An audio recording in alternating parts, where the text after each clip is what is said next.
The day Myrtle Hawthorne rode into Caldwell, Kansas. She had $3 sewn into the hem of her skirt, a bruise fading yellow along her left jaw, and the kind of silence around her that made men step back and women look twice. It was the spring of 1879, and the cattle town of Caldwell sat at the edge of the Cherokee Strip like a scar on the open plains, loud, dusty, smelling of horse and whiskey and ambition. The Kishom Trail ran right through its heart, and drovers came and went like the wind, leaving their money in saloons and their stories in the dirt. It was not a gentle place. It was not meant for the faint-spirited. And Myrtle Hawthorne, 24 years old and carrying more history in her bones than most people carried in a lifetime, was not faint-spirited in the least. She rode a dun mare that had seen better days, the animal's ribs showing faintly beneath a coat that had once been glossy. Myrtle herself sat straight in the saddle, her brown hair tucked under a battered hat, her jaw set with the kind of determination that comes not from confidence exactly, but from having no other choice. She wore a plain cotton dress and a canvas coat too large for her shoulders, and she looked like a woman who had been moving for a very long time and had not yet decided whether she was running from something or toward it. She tied the mare at the rail outside a place called Dunbar's General Store and went inside and asked the man behind the counter if there was any work to be had. The man, Mr. Amos Dunbar, a round-faced fellow with kind eyes behind thick spectacles, looked her over in the measuring way that shopkeepers had, not unkindly but honestly. "Can you keep accounts?" he asked. "Yes," she said. "Can you handle customers who think they're owed more credit than they've earned?" "I can handle most things," she said. He studied her for a moment longer, and something in the steadiness of her gaze must have satisfied him, because he nodded slowly and said, "Room above the storeroom and $4 a week. You start tomorrow." "I'll start now," Myrtle said. Amos Dunbar smiled at that just slightly and pointed her toward the ledger. She worked through that first afternoon without stopping, correcting 3 months of tangled accounts with quiet efficiency, and by the time the sun had dropped behind the rooftops of Caldwell's Main Street, she had made herself indispensable. That was something she knew how to do, make herself necessary. It was a skill born of difficult circumstances, and she carried it the way she carried everything else, without complaint, without explanation, without asking anyone to acknowledge the weight of it. The room above the storeroom was small and close, with a single window that looked out over the alley, a narrow cot, and a washstand. Myrtle set her saddlebag on the floor and stood in the center of the room for a long moment, very still, listening to the sounds of the town outside, a piano somewhere, a man shouting, the distant bellow of cattle being driven up the trail. Then she sat down on the edge of the cot and folded her hands in her lap and breathed. She had survived. That was what mattered. She had survived, and she was here, and she was going to make something of it. She did not let herself think just then about what she had survived. She rarely did. Some things were best kept in a place that had no light, where they could not grow. She had learned that too. Timothy Turner came into Dunbar's General Store on Myrtle's third day, on a morning when the sky was a pale and brilliant blue and the air still carried the sharp edge of a plains night. He came in looking for saddle soap and nails and a length of rope, and he came in the way men who have been working since before sunrise come into places, with a certain straightforward energy, not unkind, but businesslike, the kind of person who knows what he needs and sees no reason to waste time getting to it. He was 28, lean in the way of men who work hard in open country, with dark brown hair that needed cutting and a face that would have been called handsome if he'd been the sort of man who thought about such things. He had gray eyes, honest and direct, and hands that were rough from work but carried themselves with a natural ease. He wore canvas trousers and a dark shirt and a working man's hat, not the broad theatrical kind that drovers sometimes favored, but a simple, practical thing. There was a badge on his shirt, a deputy star, plain tin, that caught the morning light. He set his items on the counter and nodded to Myrtle in the straightforward way of someone who sees no reason to make a simple transaction into a performance. "Morning," he said. "Morning," she said. She wrote down the items, calculated the total without consulting the price list, and named it. He counted out the coins without argument and tucked the rope under his arm. He was halfway to the door when he paused, and she did not look up from the ledger. "You're new," he said. It was not quite a question. 3 days, she said. "You staying?" She looked up at that just briefly and met his eyes. There was nothing intrusive in the question. He was not prying. He was asking the way a man asks about the weather, with simple, open curiosity and no expectation attached to the answer. "That's the plan," she said. He nodded, as if that settled something satisfactorily, and went out. The door swung behind him and Myrtle returned to the ledger, and she did not think particularly about Timothy Turner for the rest of that morning. But she noticed that he had not looked at her bruise, which by that point had faded to a pale yellowish shadow along her jaw, in the probing way that people sometimes looked at such things. He had simply spoken to her like a person, and that was more than she would have expected of most. He came back the following week for feed corn and a new hinge, and the week after that for lamp oil and coffee. By the 4th visit, which was for a length of canvas sheeting, he lingered a few minutes after the transaction was complete, not in the hovering way of a man with intentions, but in the easy way of someone who is simply in no particular hurry. "How are you finding Caldwell?" he asked. "Loud," she said, "but honest more or less." He considered that. "More or less is about right," he said. "Better than some places I've seen." "Where have you been?" she asked, and was mildly surprised at herself for asking. He tilted his head slightly. "Dodge City for a while, before that Abilene. I grew up in Missouri." "A long way from Missouri," she observed. "Kansas has a way of keeping people," he said, and something in his voice suggested he'd made peace with that. She didn't offer anything in return about herself, and he didn't push. He picked up his canvas, told her to have a good afternoon, and left.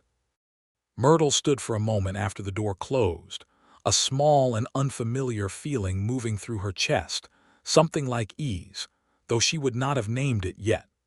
The deputy of Caldwell, as it turned out, was a man named Sheriff Cole Wyatt, and Timothy Turner was his deputy, had been for 2 years, which was longer than most deputies lasted in cattle towns that season. Myrtle learned this from Mrs. Opal Finch, who ran the laundry 2 buildings down, and who was the kind of woman who possessed comprehensive knowledge of every person in a 20-mile radius and shared it generously. "Timothy Turner is a good man," Opal said one afternoon, pressing a shirt with the heavy iron that she kept heated on the stove at all times. "Not flashy, not cruel, not full of himself, which in this town is something remarkable."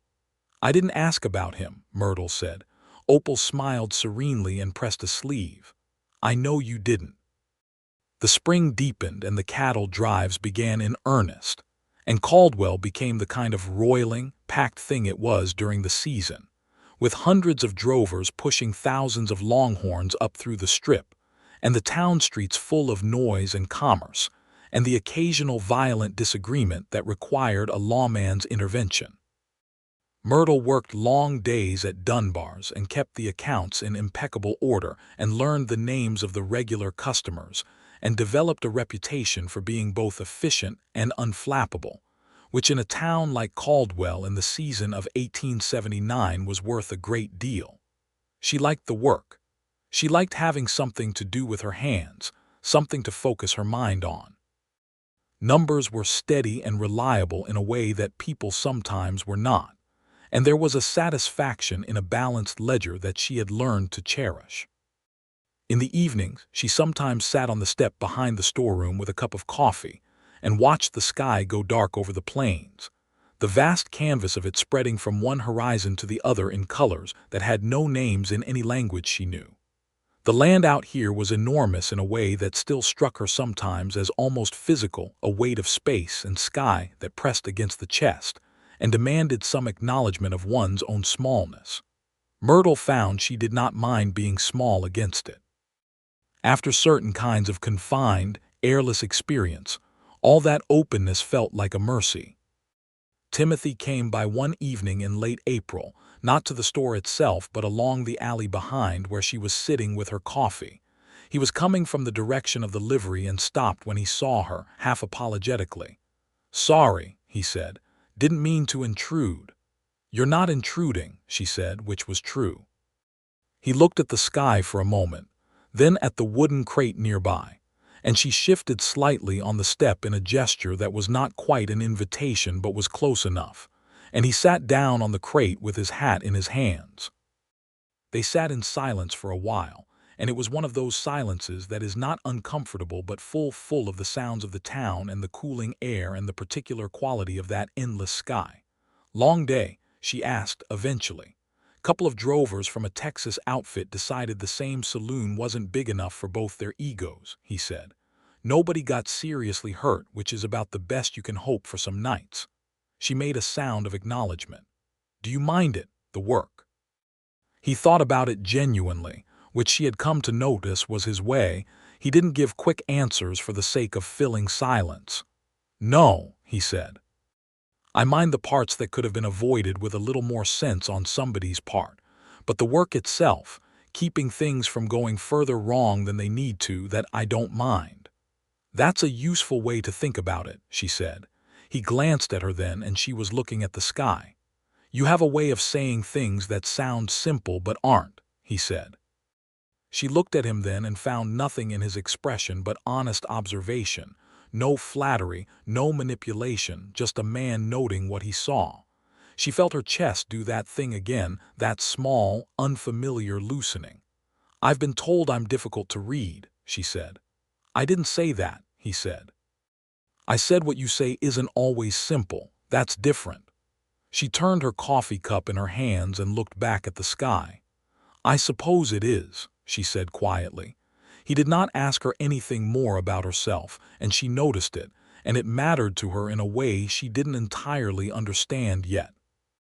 May brought heat and thunderstorms in alternation, and the cattle drives brought more business than Amos Dunbar had seen in years. And Myrtle found herself managing not just accounts, but orders and inventory and the negotiation of prices with suppliers. All things she had not been hired to do, but had simply begun doing because they needed doing and she was capable. Amos, who was fundamentally a decent man, raised her wages to $6 a week without being asked, and told her she was the best thing that had happened to his store since his late wife had helped him open it 15 years ago. Myrtle thanked him and thought, not for the first time, that there were people in the world who saw work and recognized it honestly, and she was grateful for every one of them she encountered. She and Timothy fell into a kind of rhythm over those weeks, his regular stops at the store, which she began to notice came more often than strictly necessary, the occasional evening where their paths crossed and they talked for a while in that easy, unhurried way. She learned things about him gradually, the way you learn a landscape slowly, not all at once, but piece by piece. He had come west at 20 after his father's farm in Missouri had failed in the drought of 1871. He had worked cattle for 3 years, then found himself more inclined toward keeping order than moving herds, and had drifted toward law work in the trail towns. He had no family. He was in close contact with a brother somewhere in Colorado he heard from occasionally. He kept a small claim outside of town, a few acres he'd been slowly improving, with a cabin he'd built himself, and a garden he tended with more success than most men in that profession managed. He talked about his garden the way some men talked about horses, with real and unself-conscious affection. He had tomatoes coming in and beans already climbing, and he was attempting potatoes for the first time, which he approached with the cautious optimism of a man who has been told by multiple experienced parties that his soil ought to support them. Myrtle found this endearing in a way she kept entirely to herself, though she was not entirely sure she succeeded, because Opal Finch began giving her significant looks around this time, and Myrtle was not a woman who blushed easily, but she came close. One morning in early June, a man came into the store that Myrtle recognized. She recognized him the way you recognize a thing you have tried very hard to forget, suddenly and completely, with a cold that starts in the stomach and moves outward. His name was Dale Pruett, and he was from a place she had left, and he was one of the reasons she had left it. He was not a man she could describe easily, because men like Dale Pruett were ordinary-looking in every external way, medium height, brown beard, the kind of unremarkable face that passes through a crowd leaving no particular impression. What was not ordinary was what she knew of him, what she had experienced through him, what his presence in the world meant for her. She kept her face still, which was something she had learned to do very well, and she watched him from the corner of her eye as he moved through the store, looking at goods with the casual air of a man with no particular urgency. He did not appear to see her at first. Then he looked at the counter. Something moved in his expression, recognition, calculation, and then something she could only describe as ownership, which turned her stomach. "Well," he said, walking toward the counter slowly. "Myrtle, I'll be damned." "Can I help you with something?" she said, her voice level. "You ran a long way," he said, keeping his voice low. Not threatening precisely, but confident in the way of a man who does not believe he can be refused. "Your uncle wants a word with you." "I don't have an uncle anymore," she said. The words came out with a flatness that she intended, and they were true, though the story behind them was one she had never told anyone in Caldwell and did not intend to tell now. Dale Pruett leaned on the counter and looked at her with the patient smile of a man holding a hand he thinks is stronger. "He's not going to see it that way," he said. "Get your supplies or get out," Myrtle said, "because I have work to do and you're blocking the light." He stared at her for a long moment, and then something shifted in his calculation and he stepped back. "I'll be around," he said, with the particular easiness of a man who means it as a threat. He turned and walked out. Myrtle stood very still for a moment after the door closed, both hands flat on the counter, breathing steadily. Then she straightened, opened the ledger and returned to work. She did not tell Timothy about it that evening. When he came by the back step with a small paper packet that turned out to contain the first of his tomatoes, which he offered her with a matter-of-factness that was somehow more touching than ceremony would have been. "You grew these," she said, looking at them in her palms, small and red and imperfect and real. "First good ones," he said. "Wanted to share them with somebody who'd appreciate it." She looked up at him and found him watching her with that honest, quiet attention of his that she had come to know well enough now to understand was simply how he looked when he cared about something. "Thank you," she said, and meant it more deeply than the tomatoes alone accounted for. They sat in the cooling evening and talked about other things, and she carried Dale Pruett's reappearance as a stone in her pocket, private and heavy, the way she had carried so many things. But the Plains have no patience for things that are not dealt with, and 2 days later she came out of the storeroom after dark and found Dale Pruett leaning against the alley wall, and this time he was not alone. There was a man with him she didn't recognize, large and broad-shouldered, and Dale's confident smile had given way to something harder and less polished. "Your uncle's losing patience," he said. "He wants what's owed." Myrtle understood what he meant.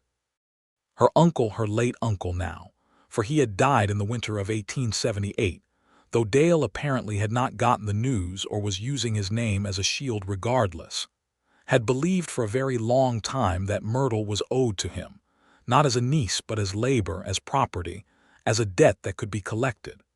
She had escaped from his household at 22 after 2 years of circumstances she did not speak about, and she had been moving since, and she had thought she had moved far enough. "Tell whoever sent you that there is nothing owed," she said, "and that this conversation is finished." Dale took a step toward her, and Myrtle did not flinch, which seemed to give him momentary pause, but the large man behind him moved as well, and she was calculating her options with the cold clarity of someone who has been in bad situations before and knows that panic is the least useful response, when Timothy Turner came around the corner of the alley. He stopped and took in the scene in one quick look, Myrtle standing straight and still, 2 men between her and the alley's exit, the quality of the confrontation readable in the silence and the angles of bodies. His hand moved toward his holster, not drawing, just resting there, and his voice was absolutely even. "Evening," he said. "Is there a problem here?" Dale looked at the badge and the hand resting near the gun and did his calculation visibly. "No problem," he said. "Just talking." "Doesn't look like talking from where I'm standing," Timothy said. He looked at Myrtle directly. "Miss Hawthorne, are you all right?" "I'm fine," she said, and her voice was steady, which she was grateful for. Timothy looked back at Dale and the large man. "I'd suggest you gentlemen take your talking somewhere else," he said. "And I'd suggest you don't find yourselves in alleys in Caldwell after dark again, because I will take a particular interest in that." There was a long moment, the kind where the air seems to consider its options, and then Dale Pruitt turned and walked away, the large man falling into step behind him. Their footsteps diminished down the alley and then were gone. Myrtle let out a breath she had not known she was holding. Timothy stood where he was for a moment, and then walked toward her in that unhurried way of his. He stopped a few feet away and looked at her with an expression that was not full of questions, which was the thing that struck her most. He was not pressing, he was simply there. "Are you all right?" he asked again, quieter this time. "Yes," she said. He nodded. And then he said, "Do you want me to find out who they are and have a conversation with them officially?" "I can do that." She considered it. "Not yet," she said, "but thank you." He accepted that without argument. "All right," he said, "but I'm going to keep an eye on the alley for a few nights just the same." She looked at him then, really looked, and she felt something in her chest that she had kept locked down for a long time beginning very slowly to move. "Timothy," she said. "Yes." "Thank you," she said again, and this time it carried everything she could not say. He held her gaze for a moment. "You don't have to thank me," he said. "Just making sure you're all right." He did not ask her what the men wanted. He did not ask who they were. He did not ask about her past or her uncle or the reason she had come to Caldwell with $3 and a fading bruise. He simply accepted what she had told him, that she was fine, that she didn't need official action yet, and stood alongside it with her. She loved him for it. Not yet the full shape of love, not yet the thing with all its dimensions, but the beginning of it, the specific, particular tenderness that comes from being seen without being interrogated, from being trusted with your own story, from having someone stand beside you without requiring an accounting of how you came to need them there. She went inside and did not sleep well, but it was not from fear. It was from the peculiar disorientation of discovering that she was not, in fact, alone in Caldwell, Kansas.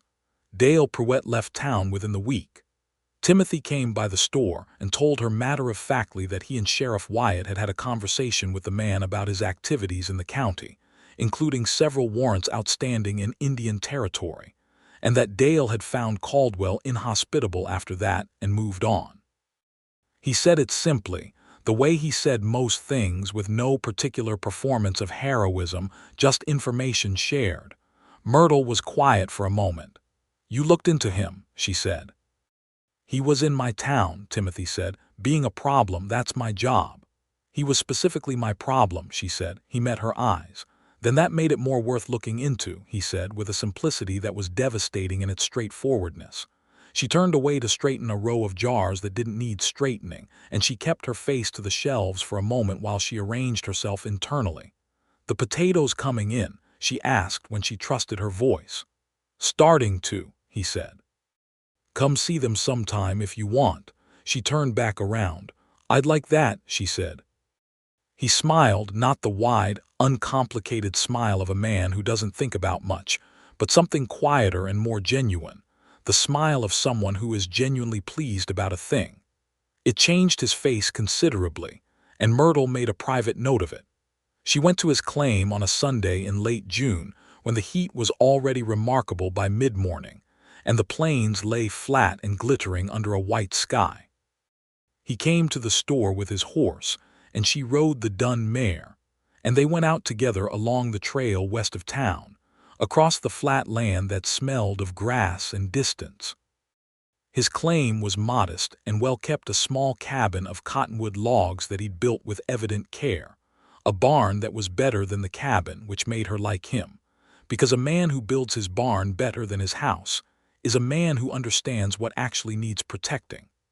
The garden was a serious enterprise, running the full length of the south wall of the cabin, with poles and string for the beans and the tomatoes already heavy and red on their vines. He showed her through it with the same quiet pride he'd had when he'd brought her the first tomatoes, explaining what had worked and what hadn't, the potatoes doing well in the far end, some squash he was less certain about, a row of onions that had outperformed his expectations.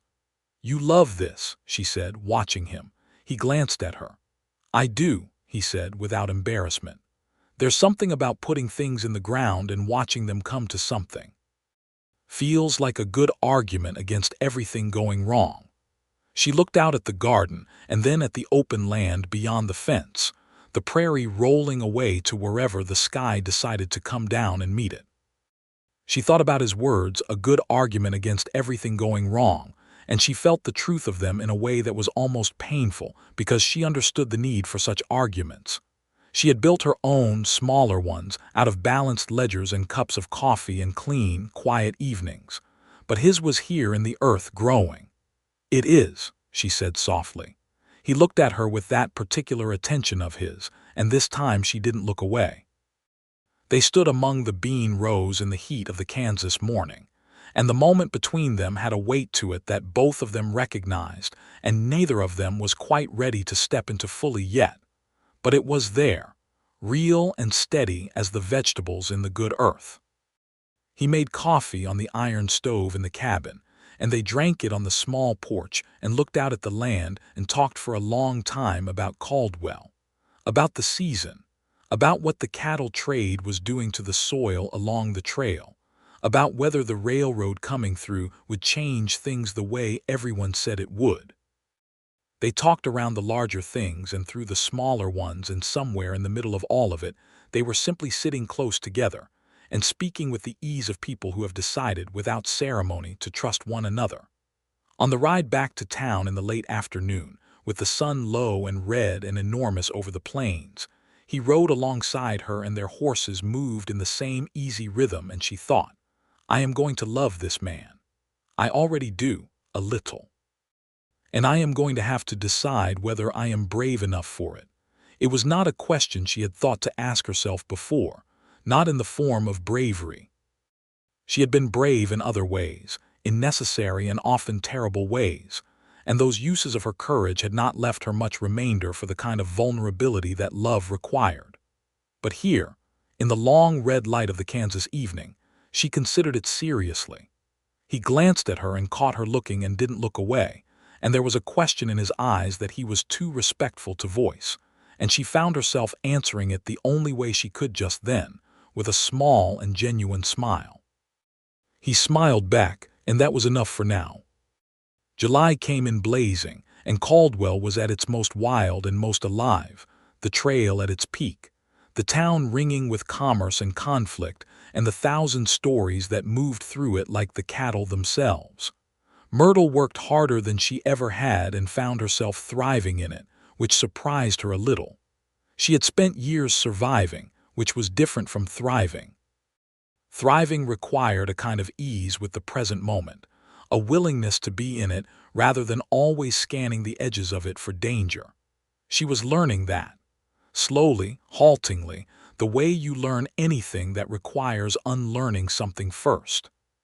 Timothy came by every few days, regular as weather, and each visit built on the last in the cumulative way of genuine affection, each conversation adding a new room to the house they were building together without having discussed building it. She knew now that he played chess by correspondence with a man in Denver he'd never met. She knew he read when he could get books, preferring history and occasionally novels, which he was mildly embarrassed about in the way that men of that era were taught to be embarrassed about novels and should not have been. She knew he had a particular fondness for pie cherry above all, and that he had a scar on his left hand from a fence wire when he was 12 and another on his right forearm from an encounter with a drunk drover 2 years ago that he described with a brevity that told her it had been worse than he was saying. He knew that she liked her coffee black, that she was capable of complete stillness in a way that most people were not, that she had strong opinions about the organization of supply shelves, and that she looked at the planes in the evenings with an expression that was part appreciation and part something more complicated that he did not ask about. He never asked about the complicated things, and she came to understand that this was not incuriosity on his part, but rather a specific and deliberate respect, a recognition that some things were a person's own, and that waiting was not the same as not caring. He cared. She could see it in all the ways he showed up reliably, steadily, bringing tomatoes and information and his honest company without requiring anything in return but the same. One evening in late July, after the store had closed and the town was settling into its nightly roar, she found herself telling him something. Not the full story. Not the shape of what her uncle had been, or what those 2 years had cost her, or why she had left with $3 and a bruise and nothing else, but a piece of it, enough to be real without being complete. I had to leave somewhere. I should have left much earlier, she said. They were on the back step again, the sky full of stars, the lamp just inside the open door throwing a soft yellow light. I stayed because I told myself I could manage it, and I was wrong. When I finally left, I left with almost nothing. He was quiet for a moment.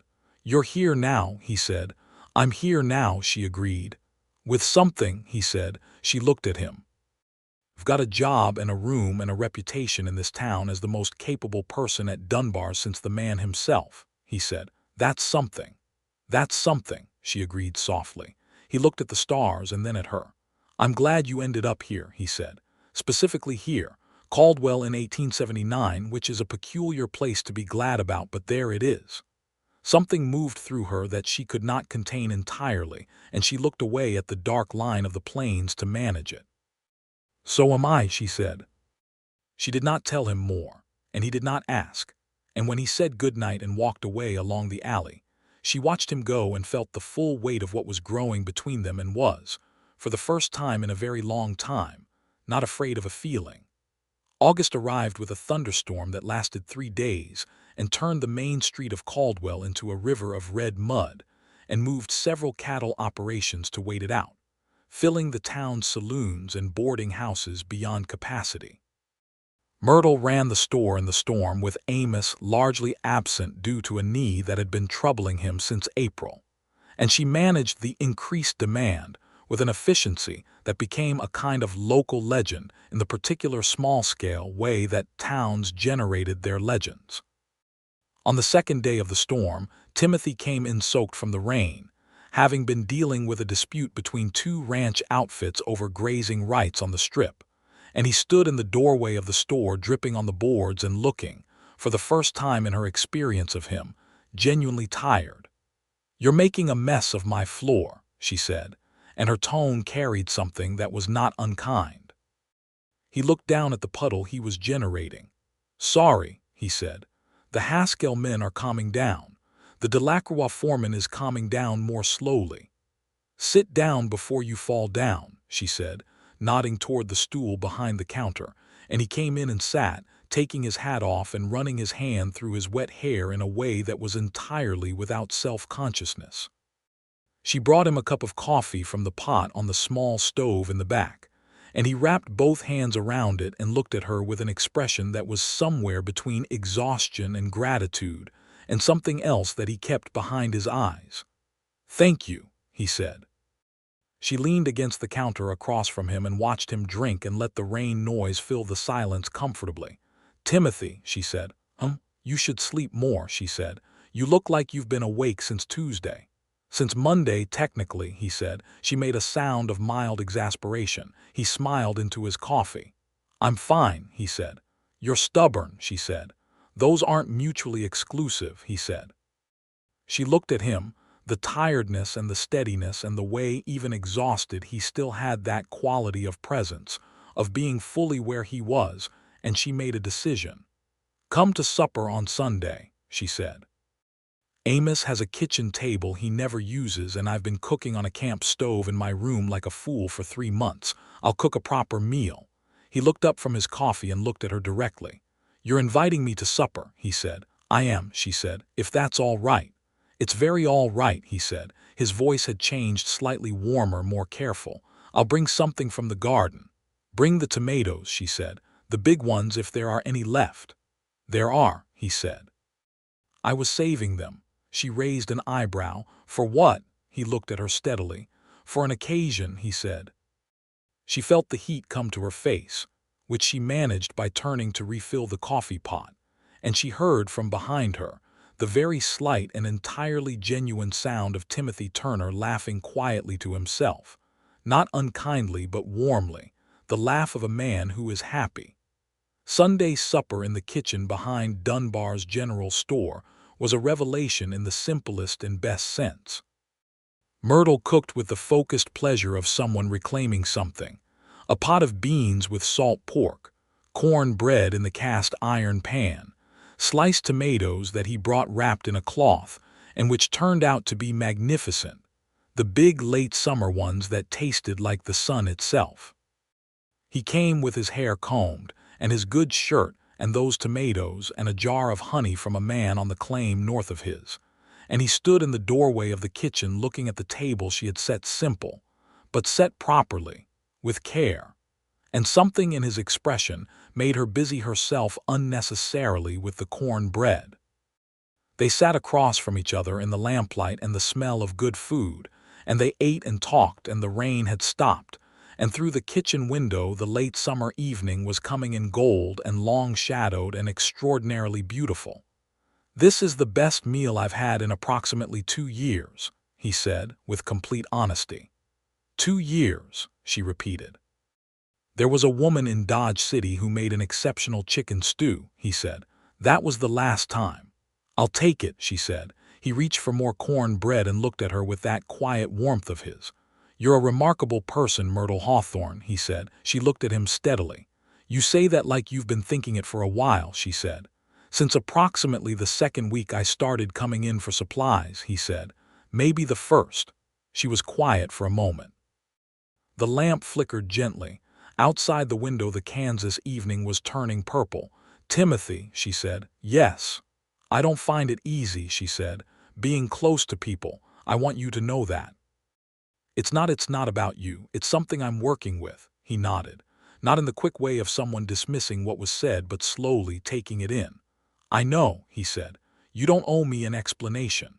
She looked at him then, and the lamplight was warm on his face, and his eyes were steady and honest, and there was not a single thing in his expression that required anything from her. "I know I don't," she said softly. "That's why I'm telling you." The moment stretched between them, full of all the things that had been building through the spring and summer. The visits and the tomatoes and the alley and the conversations, and the Sunday supper and the steady, unhurried fact of him. And Myrtle leaned slightly forward across the kitchen table, and Timothy Turner leaned to meet her. And they kissed in the lamplight of the kitchen behind Dunbar's General Store, with the gentleness of two people who have both waited long enough and know it. It was not dramatic. It was not theatrical. It was two people finding each other across a table with complete and tender honesty. And it was one of the most meaningful things that Myrtle Hawthorne had experienced in 24 years of a life that had contained a great deal. He pulled back slightly and looked at her, and his expression was so unguarded and so warm that she felt something in her chest finally, fully release. Something she had been holding a long time, a kind of internal bracing, a readiness for the worst, that she had carried so long she had forgotten what it felt like to set it down. She hadn't known, before that moment, how tired she was of carrying it. "Myrtle," he said, just her name, with all of the warmth he had been measured with for months now given full expression. "Yes," she said, which answered both the thing he said and the thing he hadn't. September in Caldwell was the beginning of the end of the cattle season, the drives thinning as the weather shifted and the ranges to the south began to empty, and the town took on a different quality, less frantic, more settled, the permanent residents reasserting themselves in the quieter streets. Myrtle and Timothy moved through September with the new and careful happiness of people who have understood something important, but are still learning the shape of it. He came to supper every Sunday. She went to his claim on Wednesday afternoons when the store was slower, and she helped with the harvest in a practical way that she had to explain she'd learned in a childhood she mentioned only in pieces, and they worked side by side in the garden in the cooling afternoons with a companionship that felt as natural as breathing. He was not a man who crowded her. He had a gift, rare and worth more than gold, for being present without being demanding. He occupied the space beside her without trying to expand into her space, and she came to understand that this was not passivity or indifference but a specific and active respect, that he saw her clearly enough to understand that she needed room, and he gave it freely, and that was itself a form of love. She told him more in pieces over those September weeks. Not all of it. There were things she had locked away in that unlit place that she did not intend to examine for some time, perhaps ever. But she told him about her father dying when she was 16 and her mother the year after, about going to live with her mother's brother, who was a man with a small and domineering soul, about the 2 years she had spent there enduring what she had endured, about leaving with the conviction that she would sooner die on the road than spend another winter in that house. She told it without drama in the plain, clear voice she used for facts, and Timothy listened in his complete and honest way, not inserting himself, not rushing to respond, just listening. When she stopped, he was quiet for a moment, and then he said, "I'm glad you left." "So am I," she said. "I'm sorry it took as long as it did," he said, and his voice was careful in the way of someone who knows what they say does not change what happened but says it anyway because it is true. "I survived it," she said. "You did more than survive it," he said. "You're here, you're who you are, that took something considerable." She looked at him. "You're not going to ask me any more than I've told you," she said. It was not quite a question. "No," he said simply. "What you've shared is yours to share. The rest is yours to keep." She put her hand over his on the table, and he turned his hand palm up and held hers, and they sat like that in the evening quiet of his cabin, while the first cool air of autumn came through the open window and moved the lamp flame. She had survived things he could not fully imagine, the specific texture of them, the weight, the particular darkness, and he had not asked her to explain them or prove them or account for how they had shaped her. He had simply seen her, standing in the present, and decided that she was worth knowing as she was. She loved him for it, fully by then. The complete shape of it, with all its rooms and windows and solid walls. October brought a cold that had teeth to it, the Kansas wind coming down from the north with serious intent, and Timothy's cattle. He kept a small herd, 8 head, which he ran on the claim alongside the garden, needed bringing in from the lower pasture, and Myrtle helped him with it on a Saturday that turned sharp and brilliant with early cold. They drove the cattle together in the morning, Myrtle on the dun mare and Timothy on his big bay horse, working the small herd up along the fence line with the practical efficiency of 2 people who are comfortable working together. The air smelled of frost and distance, and the cattle moved in their slow bovine way, and the plains were gold and brown under a sky of absolute cold blue, and Myrtle thought, riding alongside this man in the Kansas October, that she had not known this was something she was capable of, this straightforward, daily, ordinary happiness. She had known urgency and endurance and the grinding labor of survival. She had not known this. After the cattle were penned and they had ridden back to the cabin yard, Timothy helped her down from the mare with his hands at her waist, and she led him, which was itself a form of trust, and when her feet were on the ground she was close to him and neither of them stepped back. "Myrtle," he said. "I know," she said. He raised his eyebrows slightly, a question and an amusement at once. "I know what you're going to say," she said, "or something like it, and the answer is yes, Timothy. Whatever form the question takes, the answer is yes." He looked at her for a long moment, and then he said, with all the careful honesty of a man who has been thinking about this long enough to be very sure, "Then I'd like to ask you to marry me." The wind moved through the grass of the yard, and the cattle shifted in the pen behind them, and the sky was so blue it was almost violent. "Yes," she said. He smiled that full, changed smile of his, and kissed her, and she kissed him back in the cold October air on his small claim outside Caldwell, Kansas, and it was everything, and it was enough, and it was the beginning of the rest of it. Opal Finch, when told, made a sound of profound satisfaction and said she had known it since May, which was probably accurate. Amos Dunbar shook Timothy's hand and told Myrtle he hoped she'd keep the books even after, which she confirmed she intended to, possibly with a small additional arrangement regarding the ownership stake he'd been suggesting for months. Amos said that was only right.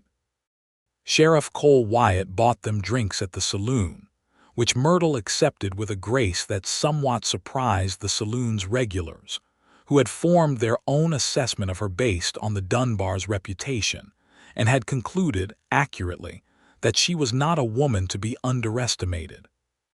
They married in November, before the hardest winter weather arrived, in a simple ceremony in the small church at the north end of Caldwell's Main Street, with Amos as witness and Opal in tears, and a handful of the town's permanent residents who had come to like both of them and wish them well. Myrtle wore a dress that Opal had helped her make blue wool, practical and fine at once, and she carried nothing except herself, which was considerable. Timothy stood at the front of the small church in his good coat, and watched her walk toward him with an expression that he didn't try to control, and the warmth of it reached her across the room before she was halfway down the aisle. The minister was a young man named Reverend Hayes, earnest and slightly nervous before the deputy, and he performed the ceremony with careful sincerity. When the time came for the vows, Timothy said his in a clear, level voice with his eyes on hers, and Myrtle said hers back with the same steadiness. And when he put the ring on her finger, a simple gold band he'd had made by the jeweler in Wichita during a trip to pick up papers for the sheriff, she felt the reality of it move through her like warmth. They walked out into the cold November day together, and the town of Caldwell went about its business around them, and the sky was gray and full of the promise of snow, and Myrtle Hawthorne, now Myrtle Turner, stood in the street beside her husband and looked at the great flat length of the plains and felt something she had not felt in a very long time, perhaps longer than she could clearly remember. Safe. Not in the passive way, not the way of someone who has been rescued and is now dependent on the rescue, but in the way of a person who has chosen where they stand and built something solid under their feet. They spent the winter at his claim, and it was the first winter in years that Myrtle did not move. She stayed and watched the snow come across the plains and cover the garden and pack against the walls of the cabin, and she kept the books for Dunbars from the cabin kitchen table, and Timothy kept the law in Caldwell and came home each evening to the light in the window, and they made a life in the way that good lives are made not in one grand gesture, but in the accumulation of daily things. The meals and the conversations and the evenings by the stove and the work, and the small arguments and the reconciliations, and the laughter that became more frequent the more space they gave it. She told him more things, that winter, in the particular intimacy of shared firelight and the sealed world that a Kansas winter makes of a small cabin. Not all of it still. There were things she was not ready for, that she might not be ready for in this lifetime, and he did not press at any of them. What she gave him was what she had, which was honest and hard-won and more precious for it, and he received each thing with the same careful, unhurried attention he had given her from the beginning. He told her things too, things she suspected he had not told many people, and this equality of trust mattered to her enormously. The understanding that vulnerability was not something he was asking from her alone, but offering in return. By spring she knew the full shape of him, his impatience with cruelty and his patience with almost everything else, his stubbornness about certain things and his flexibility about most, the way he slept with one arm thrown over his head like a man who had never had cause to sleep guarded, the sound of his laugh in the full version she had been getting more of all winter, and the quality of his silence, which was never empty but always full of something steady. She loved him in the way that only deepens with knowledge, the kind of love that does not require the other person to be something they are not, that is not built on a story you've told yourself, but on the actual human being sitting across the table from you in the morning light. The spring of 1880 came in gradually, the snow retreating and the garden showing the first signs of renewed possibility. And Myrtle stood at the window of the cabin one April morning and looked at the green pushing up through the dark soil and thought about things growing. She told Timothy on a Tuesday evening over supper that they were going to have a child, and she watched the information move through him, a moment of stillness, and then a look of such undefended, complete joy that it filled the small cabin room entirely. He came around the table and held her with a gentleness that had nothing careful or measured in it, just full and certain warmth, and she let herself be held, which was not a small thing, which was in fact still sometimes a deliberate choice that required something of her, and she made it freely. "Are you all right?" he asked against her hair. "I'm wonderful," she said, which surprised her slightly in its truth. He pulled back and looked at her, and the joy in his face was completely open and real. "A baby," he said, as though confirming it to himself. "Come December," she said, "more or less." He laughed, and it was the big, unguarded version, and she smiled at it. He was attentive without being hovering, which was exactly right. He adapted the work of the claim to account for her without making it a production, simply adjusting things in the practical and thoughtful way that had characterized him from the beginning. And she continued working for Amos through most of the summer, because the work satisfied her and she was good at it, and there was no reason otherwise. The summer of 1880 was a good one. The rains came right, the garden outdid itself, Timothy's small herd prospered, and Myrtle felt for the first time in her adult life the particular luxury of being able to think about the future without dread.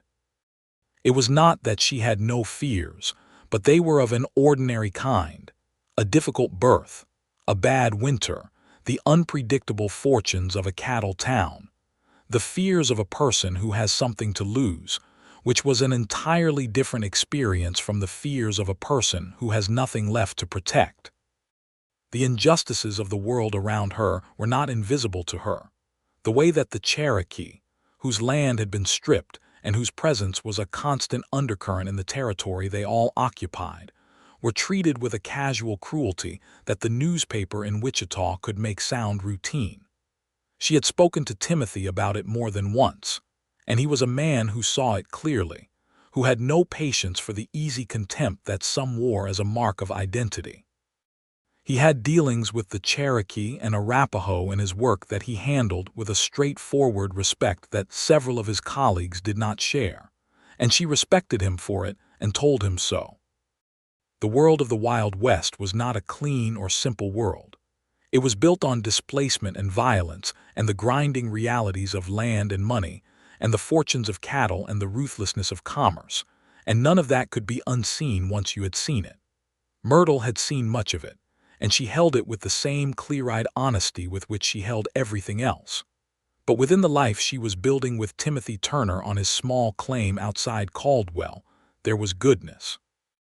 There was daily, specific, ordinary goodness, and she had learned enough to know that this was not a small thing to have found. December arrived with a proper Kansas ferocity, a blizzard that pinned the town indoors for 3 days, and it was in the deep and snowed-in quiet of those 3 days that their son was born, with Opal Finch's capable assistance, and the small wood stove burning hard and the world outside entirely white and still. He was a healthy boy with dark hair, which made Timothy laugh and say the Turner side was asserting itself, and Myrtle held him in the lamplight of the cabin and felt the specific, staggering reality of a new person in her arms. "What do we call him?" Timothy asked, sitting on the edge of the bed with his elbows on his knees and his eyes bright, looking at this child that was theirs. She looked at the baby and then at her husband. "James," she said, "for no one in particular, just because it's a name that has always seemed honest." "James Turner," Timothy said, tasting it. "Good name." "And Thomas," she said. "James Thomas Turner." He looked at her. "Where does Thomas come from?" "I had a schoolteacher named Thomas when I was 7, she said. He was the first person who told me I was clever, and he meant it. I've always thought kindly of the name." Timothy reached out and put his hand over hers where she held the baby. "James Thomas Turner it is," he said. Outside, the blizzard finished its business, and the snow settled over the Kansas plains in a silence that was absolute and clean. And inside the cabin, the lamp burned warm and the stove kept the cold at bay, and Timothy Turner sat with his wife and his newborn son. And the fullness of it was something that had no adequate language, only the plain and extraordinary fact of it. The years that followed were the kind that build themselves in layers, each one distinct, each one accumulating into the larger structure of a life. James Thomas Turner was a serious baby, and then a curious toddler, and then a boy who followed his father through the garden with the same grave, focused attention that Timothy brought to everything, asking questions in the relentless way of small children who have not yet learned that adults sometimes don't know the answers. Myrtle watched them together with a feeling that had no name. She knew something between gratitude and wonder, and a kind of healed tenderness for the version of herself that had not known, in the worst years, that this was possible. She took on a full partnership at Dunbar's in 1881, when Amos's knee became enough of a problem that he was happy to share the weight, and the store became Dunbar and Turner in all but the painted sign, which Amos promised to update and never quite got around to. Myrtle didn't press him on it. The name on the door mattered less than the work done inside it, and the work was substantial and satisfying and hers. Timothy was made full sheriff in 1882, when Cole Wyatt retired to a farm in central Kansas and recommended his deputy without qualification. The promotion came with a salary increase that was modest by Eastern standards and substantial by theirs, and with an increase in responsibility that Timothy took on with the same quiet steadiness that had characterized everything he did. He was a good sheriff, not dramatic, not brutal, not corrupt, which made him unusual enough that people came from neighboring counties to remark on it. He kept Caldwell as orderly as a cattle town in the 1880s could be kept, which was imperfectly but earnestly, and he was fair with everyone who came before him, which earned him a reputation he was genuinely indifferent to and privately proud of. They had another child in 1883, a daughter this time, born in June when the garden was enormous and green, who came into the world with considerably more noise than her brother had, and who appeared to intend to continue in that vein. They named her Clara Ruth Turner, and she was red-faced and magnificent, and James, 3 years old, regarded her with an expression that moved in the span of an afternoon from suspicion to proprietary affection. Myrtle sat with Clara in the garden that first summer, nursing her in the shade of the bean poles while James conducted serious business in the dirt nearby, and she looked at the life around her, the garden and the cabin and the plains, beyond the fence and the sound of her children and the knowledge that Timothy would be home before dark, and let herself have it fully, not braced against the possibility of its ending, not waiting for the other shoe. Just in it fully, with both feet on the solid ground she had worked to build. She thought sometimes about the woman who had ridden into Caldwell in the spring of 1879 with $3 and a fading bruise, and the particular contained silence of someone who has been through things that do not resolve neatly. She thought about that woman with compassion, which had been harder to arrive at than it should have been, and with a specific and personal gratitude, because that woman had ridden on, had not stopped, had found a general store with a kind man behind the counter and a job to do and had done it, and had sat on a back step with coffee in the evenings, and had let herself, eventually, turn toward the thing that was offered. She had survived things that Timothy Turner could not fully imagine the texture and weight of them, the specific damage and the specific endurance. She had survived them in the private way that some things must be survived, largely alone with no one else's hands on the weight, and he had never asked her to explain them, had never made her account for them, had simply been present and patient and honest, and had let her story be hers to carry or to share as she chose. She loved him for it. She would love him for it all her life.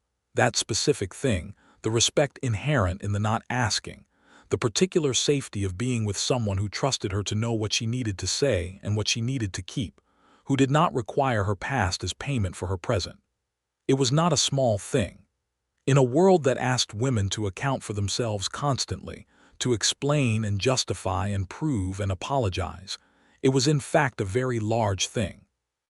Timothy came home on an October evening in 1884, their fourth autumn together as husband and wife, to find Myrtle on the porch with Clara on her hip and James beside her pointing at something in the sky.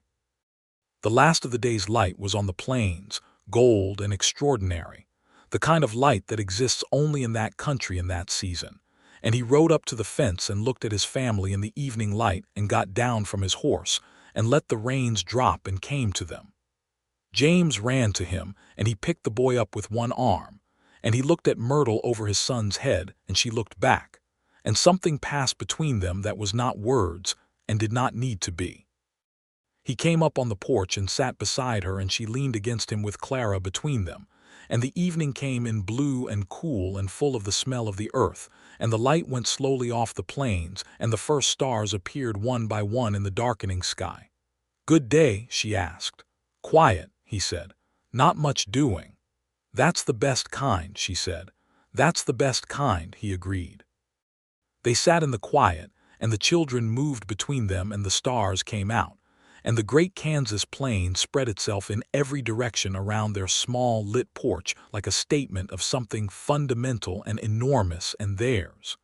She had come a very long way, Myrtle Hawthorne, across distances that were not only geographical, through country that was not only the territory, to arrive at this porch, and this man and this life that was not perfect because lives were not perfect, but was real and honest and built on something solid enough to bear what was put on it. The winter of 1884 was hard, but they were ready for it. The cabin warm and the larder full and the children healthy, and Myrtle and Timothy moved through it in the easy rhythm they had built over years of seasons together. And when the spring of 1885 came, it came green and full of possibility the way every spring in that country did, unconcerned with what had preceded it, simply arriving. In the spring of 1885, Amos Dunbar told Myrtle he was going to retire finally, his knee having made the decision for him, and he offered her the store outright, the building and the business, at a price that was fair and reflected his genuine desire to see it continue in good hands. She sat with the offer for 3 days, which was 2 days longer than she needed but 1 day less than she'd have sat with it 3 years ago, which was itself a kind of progress. She talked with Timothy, who listened to the whole thing and then asked 2 good questions about the finances and said, "It's yours already in everything but the deed. What do you want?" What she wanted was the store. She had always known that. She bought it on a Thursday morning in April, signed the papers at the bank on Caldwell's Main Street with a steadiness in her hand that she felt all the way to her bones, and she stood outside Dunbar's general store afterward and looked at the painted name on the sign and thought about what it would say next. She had it repainted the following week, Turner's General Store. She kept Dunbar's name in smaller letters below Est 1868, carrying the history honestly. But the name on the door was hers, and it was also Timothy's, and it was the name of James and Clara and whoever else might come, and it was the name of the life she had built. Timothy came by that first day to see it, riding in from the claim in the late morning with his badge catching the spring light, and he stood in the street and looked at the new sign with an expression she had learned to read as deeply pleased. "Turner's General Store," he said. "Is that all right?" she asked. He looked at her. "It's better than all right," he said. "It's ours." She smiled at that word which had never stopped being one of the best words she knew. Ours. Not just hers, not just his, but the particular thing that 2 people make when they choose each other with open eyes and keep choosing. She went back into the store and opened the ledger and began the day's accounts, and through the window she could see the main street of Caldwell in the good spring morning, the town going about its business in the loud and imperfect and alive way it always had. And she thought about the woman who had ridden in that first spring with $3 and everything else already accounted for elsewhere, already spent or taken, nothing left over for anything like this. That woman had survived. And from the surviving, she had built this, the store with her name on the sign, the claim outside of town with its absurdly productive garden, the children who were probably both currently investigating something inadvisable under Opal Finch's watchful supervision, and Timothy Turner, who was her husband and her friend and the person who had offered her the specific and irreplaceable gift of being truly known and not required to perform the knowing. The bell above the door rang and a customer came in wanting coffee and rope and lamp oil, and Myrtle Turner looked up from the ledger with the expression of a woman entirely at home in her life, and said good morning, and reached for what was needed. Outside, Caldwell moved in the spring of 1885, the cattle trail quieting as the railroad pushed westward and the era of the great drives approached its end, the town shifting and adapting in the way that surviving towns must, and the plains rolled away in every direction under a sky of impossible blue, and the life that Myrtle and Timothy had built together went on complex and real and theirs, a garden growing in the good earth, a name on a sign, a child's voice in the morning, a man's steady footstep in the evening, and the long and extraordinary business of being loved by someone who does not ask you to explain yourself, but simply, day after day, chooses to stand beside you. That was the whole of it. That was enough. That was, Myrtle knew by now, more than enough. It was everything. And when she thought about how far she had come, not in miles, though the miles were considerable, but in the interior distance between the woman who had believed she was owed nothing but what she could take for herself in the dark, and the woman standing behind the counter of her own store in the Kansas spring morning, she felt something that she had only slowly come to recognize as its right name. She felt grateful, fully, without qualification, for the survival and for what it had led to, for the hard years and for the fact that they were behind her, for the specific and unlikely grace of Timothy Turner, who had walked into her store in his working clothes and his deputy's badge with a list of supplies, and had seen her clearly and asked nothing more than what she offered, and had been worth offering everything to. She closed the ledger at midday and stepped outside the store into the spring air, and the main street of Caldwell was alive around her, and the sky was the blue that still struck her sometimes as almost more than she could account for, and she stood in it and breathed and was here. Alive and here, and with people to come home to and work that was hers and a name on a sign and a life that was, despite all the evidence that such a thing was not guaranteed, despite everything she had survived that made the guarantee of any good thing questionable, full. The bell above the door rang again behind her, and she turned and went back in, and Myrtle Turner did not look back at the street because there was no reason to look back now, only forward, and the afternoon was full of work, and the evening would bring her husband home, and tomorrow would come with its own claims and its own abundance, and all of it was real, and all of it was hers.